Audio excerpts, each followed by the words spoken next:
Hey everybody, awesome PCP movie night tonight because they are all awesome. We watched the brand new James Bond film, Spectre.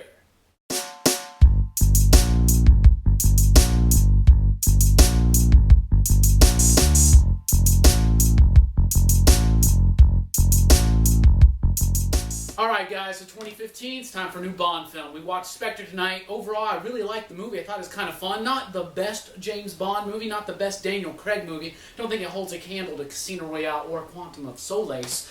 But I liked it nonetheless. I thought it was very fun. It was lighthearted in parts. I thought it had good action. I really like it. It spotlights M, Moneypenny, and Q, and I really, really like that. So, we got the gang with us tonight, pop culture philosophers. John, Hammer Time Holshoe.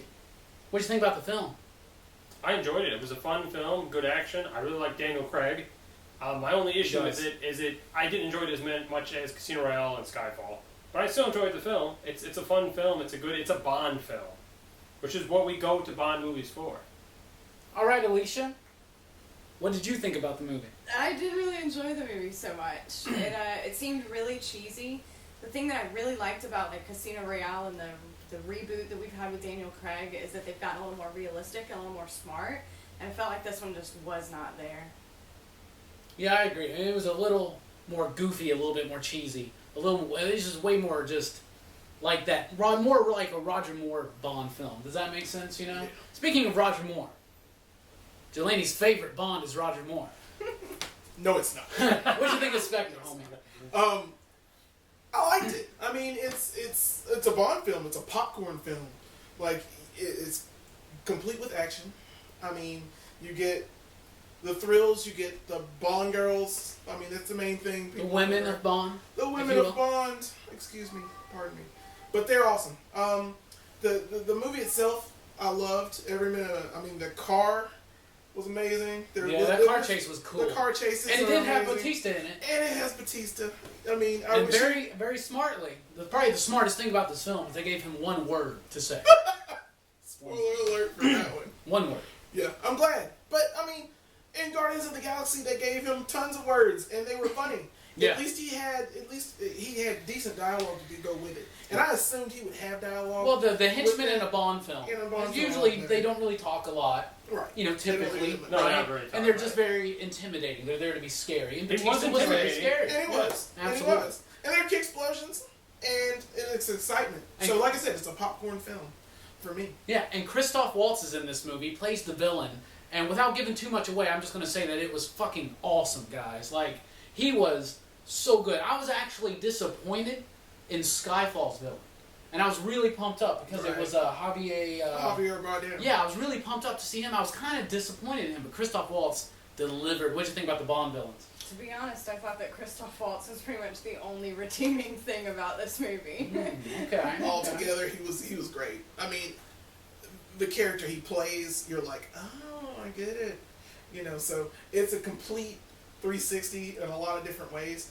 And it's Christoph Waltz. I mean, he's done so many great films. Yeah, he's got 2 Oscars to show for it. So, I mean, he played his character well. Yeah, he played his character very well. We know him, of course, from some Tarantino films like Inglourious Basterds. And, of course, Django Unchained. Speaking of Django Unchained, John likes that movie. What do you think about Christoph Waltz? Good segue. Yeah, right? I thought he did a good job. He's a good actor. He's a great actor. He does a good job as a villain. I like the accent. Of course, he naturally has an accent. Yeah, right. Okay. So I think he's a good actor. It's nice to get somebody in that role. I enjoyed it. I don't want to spoil anything about the movie, but I enjoyed his character. Absolutely. You know, some of the themes in this movie, it deals a lot about surveillance culture, about how, everybody's spying on everybody else. It's very voyeuristic. And it talks a lot about man being replaced by machine, even, because part of the plot in this movie is that MI6 is in danger of being shut down for a new high-tech, computerized surveillance, system. And the guy that plays Moriarty in Sherlock is in the movie, and he's the little, cocky little shit that's trying to implement this and say that the 00 program is obsolete or whatever. But I liked a lot about that. And, Bond films don't really try to say too much, but I thought it said a lot about that. It kind of reminded me a little bit of Tomorrow Never Dies in that aspect. It does. Basically, the movie about Rupert Murdoch taking over the world. But I like some of the themes. What did you think about some of the themes, Jelaine? I mean, it is a surveillance culture. Everyone is being watched. I was going over the betrayals. You know exactly who is going to do what to whom. Like in this movie, you can kind of see. I'm gonna call him Moriarty. You kind of see where Moriarty. You see a lot of stuff coming. You see a lot of things coming. So it's a lot of different twists and turns. There are a lot of different things that I personally enjoyed. So I'm just gonna leave it at that because the film is amazing. I mean, you should probably just watch it and see those parts. Yeah, the film actually does throw about 75-mile-an-hour fastballs. It does. Speaking of which, Alicia can blow that out of the water. What do you think about some of the themes? To me, the overarching thing of this movie was that it was kind of like a juvenile male fantasy a little bit. That's actually probably very spot on. And a Bond film? And that's probably the theme Bond of all film. Bond movies. It's a actually, Bond probably. film. One of the things that really irked me about it, I guess, was that there was a lot of hype around the fact that Monica Bellucci was going to be one of the Bond women. And she's actually, like, in Daniel Craig's age bracket. Yeah, very right? rare for film, especially James It Bond. is. Spoiler, I guess, she's not in it for very long at all. And then we once again have a very young Bond woman that shows back up. But it was really cool that this Bond woman had a lot of agency for herself. Like, there's a silly part on a train where he goes to, like, try to teach her about guns, and she doesn't want to touch it. And he assumes that it's, like, ignorance about it, but she then very quickly unloads it and shows that she knows what she's doing with the weapon. Yeah, and the reason she didn't like guns is completely other than that. For So sure. that was great. I like turning that on the head. A lot of the Bond women have had a little bit more agency since the Bronson stuff. Oh yeah, Right. definitely. You know, A lot so- better. Yeah, they try to bring them into the modern We world. had Michelle Yeah. Yeoh, for instance. Yeah. World is Not Enough is a really good one, in my opinion, on that. John, what did you think about some of the themes in this movie? I saw the same things you were saying. It's the police state where they could view everybody, basically. The not police state. Big Brother's watching. Yeah, we're Right. watching all the time, and the whole. You can't still replace people in the field. You can't. Don't they even replace, make an Right. oil well crack?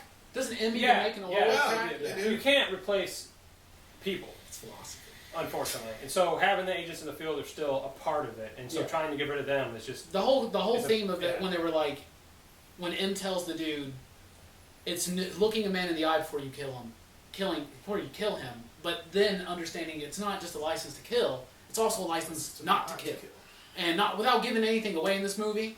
That all comes full circle, and it's really really cool. So overall, I would say that we mostly liked it, aside from Alicia, but it wasn't definitely the best It's of the not the Daniel best. Craig. It's Yeah. it's more like the cheesy, goofy old James Bond. If that's what you're after, you're going to really like it. But if you like the realism and the grittiness of Casino Royale and Quantum of Solace and Skyfall, then you might be slightly disappointed. And if you don't like juvenile male fantasies, you're going to just hate this movie. And I would urge you to watch Masters of the Universe, the 80s classic, if that's the case. There's plenty of juvenile male fantasies that are, like, redeemable in their ways. That's but what to I'm me, saying. I this just one gave you one.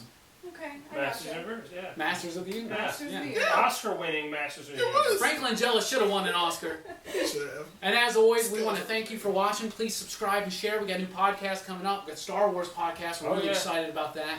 More PCP movie nights coming up. Tons of stuff on the YouTube video. Thank you guys for watching. And remember, to find out what the movie truly means, you got to do one thing. Dig.